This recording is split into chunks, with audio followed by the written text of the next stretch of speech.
Movimentos populares costumam promover a invasão de áreas rurais e prédios urbanos como forma de luta. Esses movimentos usam as invasões para pedir a reforma agrária ou políticas habitacionais.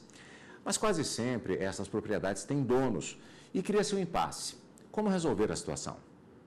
Recentemente, um hotel desocupado em Brasília foi invadido por integrantes do movimento Resistência Popular Brasil.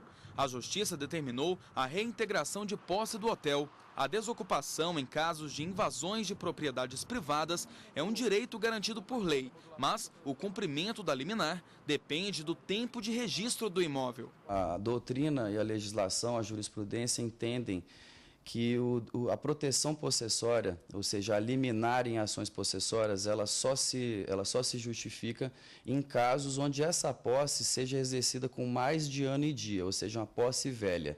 Se o possuidor está de posse, literalmente, do imóvel por mais de um ano e um dia, a proteção possessória passa para ele, enquanto que se eu tiver com menos de ano e dia, eu não tenho direito a esse pedido liminar.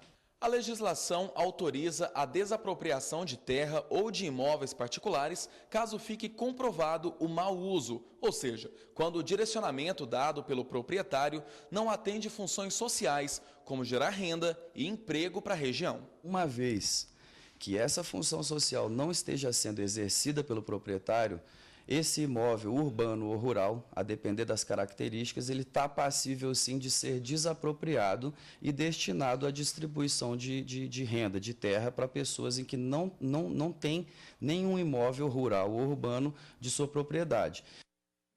E para falar mais sobre esse assunto, nós convidamos a advogada Liliane Marques Tomás, especialista em direito imobiliário, urbanístico e ambiental. Boa tarde, doutora Liliane, obrigado por participar aqui conosco nos estúdios da TV Justiça. Bom, primeira questão, né? O que acontece, a pessoa que é proprietária de um imóvel, que se veja diante dessa situação, qual é a primeira providência que ela deve adotar? A primeira providência é registrar os fatos ocorridos para que não só com relação aos transeuntes, para que eles possam testemunhar, e imediatamente depois fazer uma ocorrência policial, informar os fatos às autoridades, no caso o delegado, o comandante da Polícia Militar, para que possam resguardar a área, né?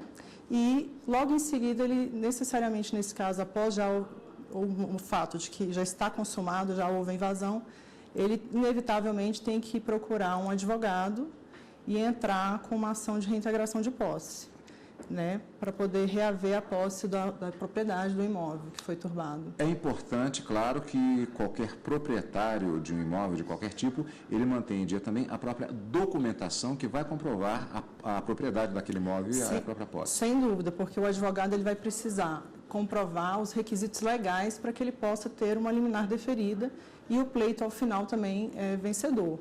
Nesse caso, ele tem que ter a comprovação de que já tem a posse, né, antes da invasão, e que além disso, ele foi turbado, perdeu a posse, e são esses os fatores que ele deve comprovar mediante documentação. Em média, quanto tempo se demora para uma decisão judicial nesses casos? Nesse caso, geralmente, os advogados eles fazem um pedido liminar. O pedido liminar, ele costuma ser decidido prontamente, né? No mais tardar no mesmo dia, no mais tardar no dia seguinte, enquanto o curso da ação continua, prossegue.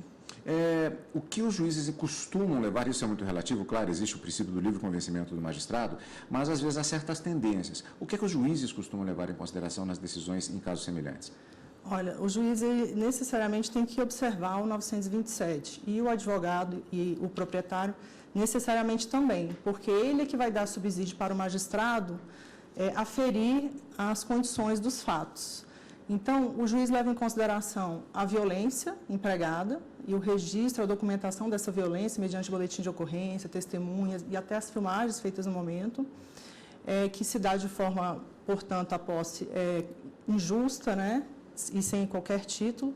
Então, um emprego de violência, a posse anterior, comprovando que ele pagava os IPTUs, as concessionárias, que tinha uma função social, que tinha uma prestabilidade de acordo com a legislação, um imóvel, e isso vai configurar a posse dele.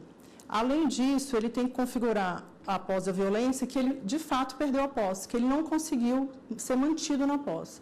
São esses os requisitos que o magistrado deve levar em consideração na hora de decidir sobre a reintegração de posse solicitada.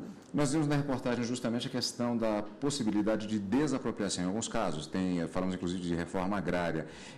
Quais são eles especificamente, situações que isso pode acontecer e até o cuidado que o proprietário deve ter em relação, até por exemplo, a questão da função social da terra? Então, a função social da terra ela é definida na legislação, né?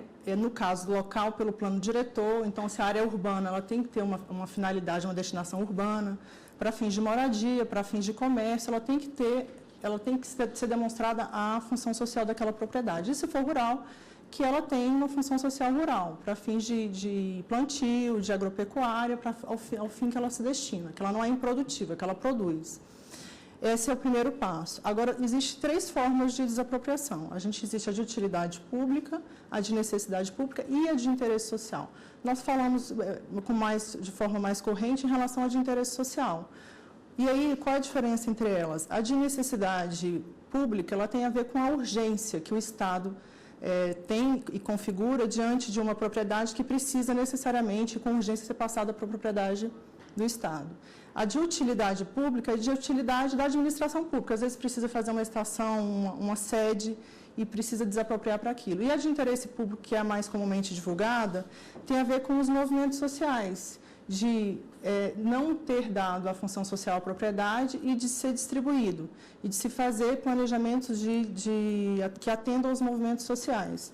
Que se aí a gente verifica aí a reforma agrária, mas também a regularização de assentos de interesse social, como é bem conhecido aqui do Distrito Federal. Há, por exemplo, propriedades no Distrito Federal que foram em algum momento invadidas e às vezes até incentivada pelo poder público, através de documentos que garante aquilo ali, através da IPTU individualizada, através de concessionárias. Então, são formas de incentivar, sim, né, a ocupação, e isso gera um direito à desapropriação. Doutora, muito obrigado pelos seus esclarecimentos aqui no Jornal da Justiça para falar a respeito desse assunto que interessa a toda a sociedade. Mais uma vez, obrigado. Eu já estava praticamente me despedindo da doutora Liliane, mas nós temos ainda um bloco para falar a respeito desse assunto que é bastante importante. Estamos conversando com a advogada Liliane Marques Tomás, especialista em direito imobiliário, urbanístico e ambiental, sobre invasão de patrimônio. Doutora, então tem mais perguntas a fazer ainda, vamos aproveitar. A lei, ela prevê algum tipo de sanção contra os invasores? Sim, a tipificação penal pelo esbulho mediante violência, na qual o Código Penal ele prevê de 1 a 6 meses de detenção. E, além disso, ele responde também pela violência, pelos danos causados ao proprietário, danos materiais, né, e físicos, dependendo do embate que houve nesse fato. Além disso, ele pode responder, os que promovem essa invasão, eles podem responder por quadrilhas, se forem mais de 3, como podem também responder por incitação ao crime ou apologia ao crime. Todos esses fatos, eles são passíveis de responsabilização. E dependendo de quem são os agentes que promovem tais fatos, se forem agentes públicos, eles também podem responder administrativamente pelos fatos, não só criminalmente, mas administrativamente, como civilmente também. A lei trata de maneira diferenciada, de alguma forma, o invasor rural e urbano? Em termos civis, quanto à reintegração de posse, não. Os requisitos devem ser os mesmos para que ele consiga o êxito no deferimento da liminar e ao fim do processo. E, criminalmente, também não há nenhuma diferença. Se é rural ou não, o fato tipificado é o esbulho mediante violência. São ações diferentes no caso do dano que acontece e a ação relativa à invasão propriamente dita? Não, você tem a possibilidade de entrar com a ação de reintegração de posse e nela você também pode já pedir a indenização, caso seja possível naquele momento. Às vezes não é possível, você tem que entrar com uma outra ação e, dependendo do agente, se for promovido pelo Estado, conforme foi falado no outro bloco, cabe a ação de desapropriação, sim. Não, agora sim, acho que nós conseguimos fechar um pouco mais o tema, que é claro, ele não se encerra aqui, a questão sempre é um pouco mais complexa. Mais uma vez, eu agradeço a sua participação aqui no Estúdio. Muito obrigada, muito obrigada.